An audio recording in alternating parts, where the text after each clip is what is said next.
All right, let's continue our build up to the presidential election now as PDP presidential aspirant Dele Momodu joins us now from Lagos. Good to see you, Bob D, as those of us who've known you for like 30 years have always referred to you. First off, the question some people continue to ask is Dele Momodu really running for, you know, to be president indeed, or is he running to have somewhat of a bargaining chip? You know, some are saying we've not really seen much consultations by you across the country. How do you address these questions?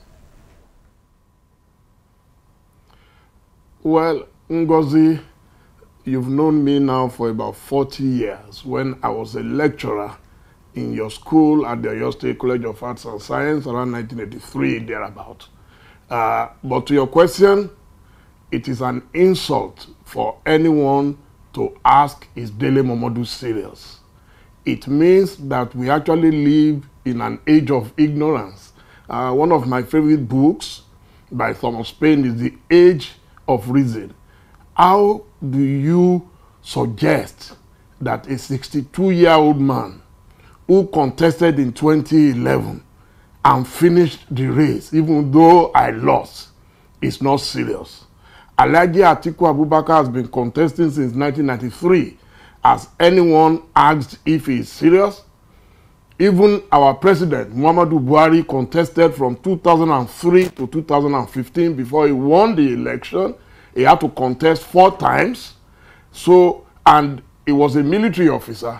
Alhaji Atiku Abubakar was a customs officer, and you are telling a top-notch journalist who has reached the peak of his career, who has participated in politics since 1982 but has not been in power. Then you ask the question, is he serious? Why do you make a fetish of bigmanism in politics in Nigeria? And that's why we're in this mess. Because Nigerians believe that unless you have been a former vice president, former Senate president, former Speaker House of Reps, former governor, former this and former that, then you are not serious. Unless you have had access to money, to wealth, to our commonwealth, then you are not serious. What makes a candidate serious? What makes you serious is what you have in your brains. I'm a global brand. Okay. I've worked globally. I've operated in over 60 countries on 5 continents. I've interacted with world leaders, with presidents. I have impeccable pedigree, integrity, reputation. I've never had access to freebie. Look, this was the mistake we've always made, and if we're not careful, we will make the same mistake. And the media should be the one to correct this mistake, to educate the people about the background of the leaders you are about to elect. Great. And I want to assure you, I am very serious. I will go all the way, and I've gone to every part of Nigeria. While our politicians are busy looking for politicians or delegates to bribe, I am already acting like a president by addressing the issues. I've been in every region. I've interacted with the people Mr. Dele Momodu, in the area of insecurity. Yes. I've gone to Kaduna to see Sheikh Gumi. I'm talking to every part of Nigeria. And then some will say, oh, they have not seen him. All right. So what more do you want me to do? Because I'm not flying private jet. Okay, great. Well, some people may say you acting like a president already is fantastic. You understand the job. You're going to hit the ground running. However, you may be jumping the gun because you need a party ticket first to even contest the election. So how many delegates have you met? And what have they been saying to you?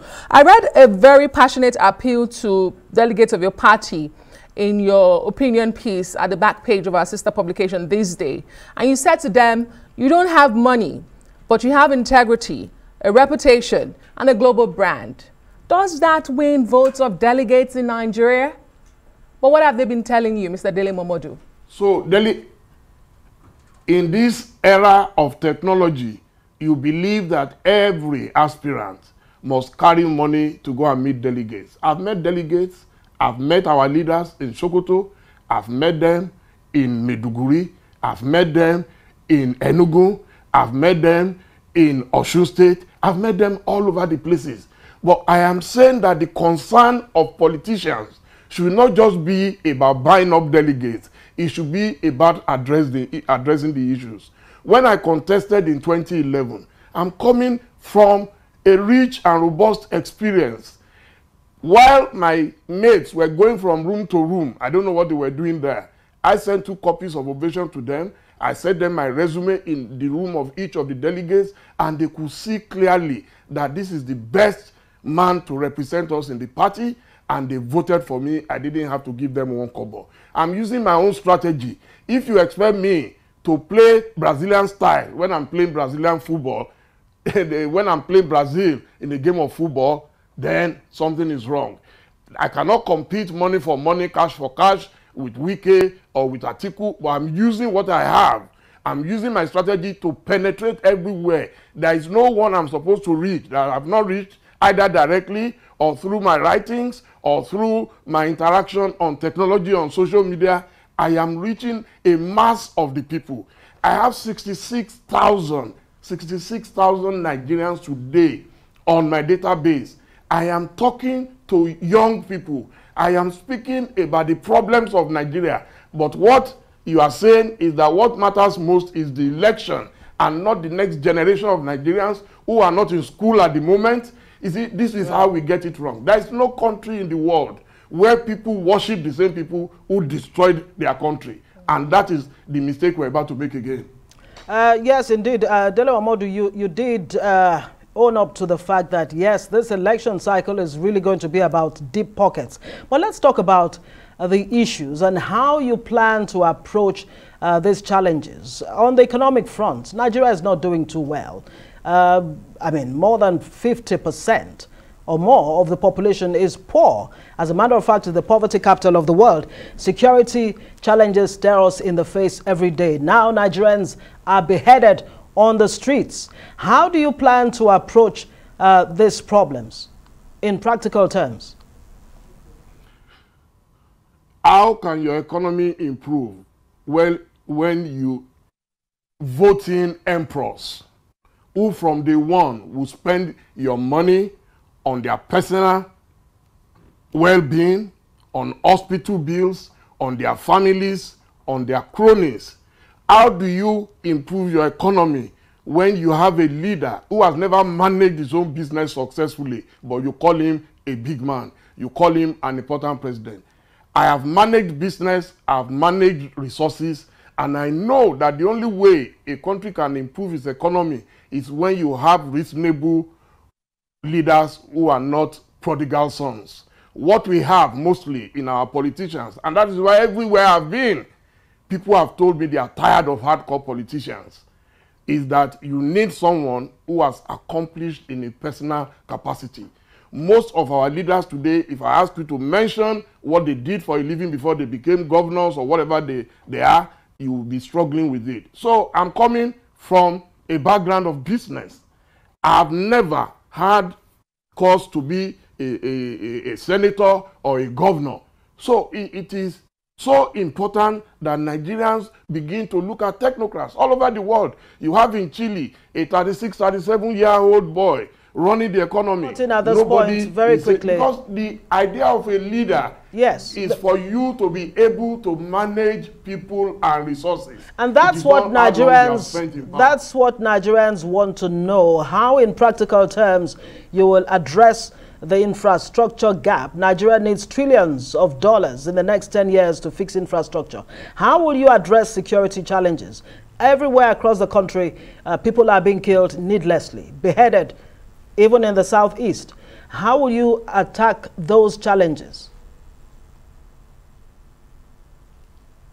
Easy.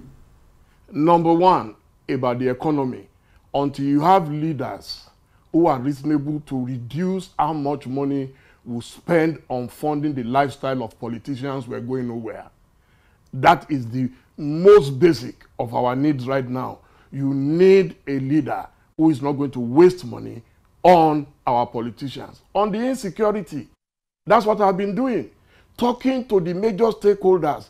I'm one of the people bold enough to say, okay, I'm in touch with people with IPOB, with Sunday Igboho, with Sheikh Gumi, so that we can find a lasting solution to these problems. We will employ technology. I continue to talk about technology because everywhere else in the world, technology is the way to go. An American was spirited out of Nigeria. Do you know how many of our children, how many of our wives, how many of our fathers are in captivity in Nigeria, and there is nobody who can say where they are? Despite the fact that today, from drones, from technology, you can pinpoint where these people are located. It is the lack of interest on the part of our politicians. It is very important that we have leaders who have conscience, because if their children were involved, by now I'm sure they would have found a solution. Okay. You seem to question a lot the character, the income, and the lifestyle of Nigerian politicians. That simply points to corruption. What would you do in that regard? Is to live above board. Look, a key element of leadership is trust. If people trust you and they can see that you are ready to punish your wife, punish your children, if they are found corrupt, then people will sit up. I've said this.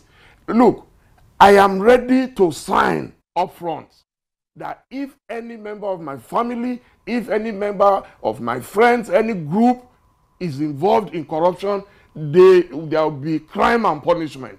The problem of Nigeria is that people commit crime and nothing happens. So they will continue to commit crime with impunity. It is important that you have a leader who does not have cronies, who are criminals. If you look at my background here, you will see that this is a scholar. You will see that this is a man who has managed his life very, very fruitfully and in a very humble and simple manner.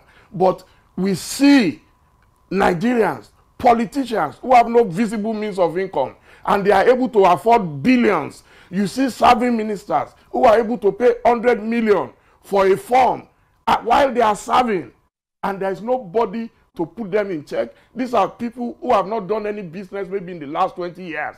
All they have been is in government. So okay. That is a problem.